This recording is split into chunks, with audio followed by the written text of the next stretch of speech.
यही प्रॉब्लम है कि हमारे बच्चे ईरान में इस वक्त हालात खराब है।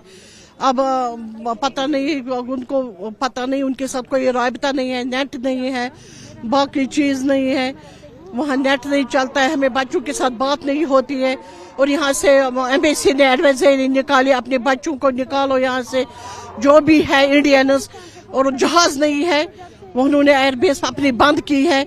और ये समझ नहीं आता है, अगर वो निकलेंगे तो निकलेंगे कैसे? अगर एम्बेसी ने, इंडिया एम्बेसी ने ये बोल दिया तो उनको उनके लिए जहाज अवेलेबल करने हैं ना, उनको लाने के लिए कुछ इकदाम उठाने, यूनिवर्सिटी से बात करनी है, सब यूनिवर्सिटी छुट्टी एक साथ करनी चाहिए, तभी तो आएंगे ना वो। थोड़ा ही ये यहाँ से वहाँ जाना है, ये तो इतनी लॉन्ग डिस्टेंस है, उनको आना है, उनके पास पैसे है, खाने के लिए है, मार्केट खुला है, ये हमें कुछ पता ही नहीं है। ये परेशानी का आलम है इस वक्त। क्या अपील करेंगे आप?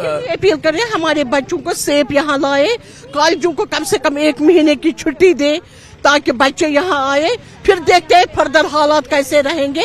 इंशाल्लाह फिर बच्चे वापस भी जा सकते हैं। उनको पासपोर्ट्स देने चाहिए, उनको कॉलेज से ये कंफर्मेशन मिलनी चाहिए आप जाओ, तो वो जो आएंगे उनके लिए जहाज अवेलेबल करने हैं, उनमें टिकट जो होनी चाहिए, चीप टिकट होनी चाहिए, क्योंकि जो देते हैं, ये नहीं कि उनको, हम ये भी नहीं कहते हैं कि उनको ऐसे ही लाओ, जो रीजनेबल है वो सेंट्रल गवर्नमेंट को उनके लिए जहाज अवेलेबल करने चाहिए, तभी तो होगा।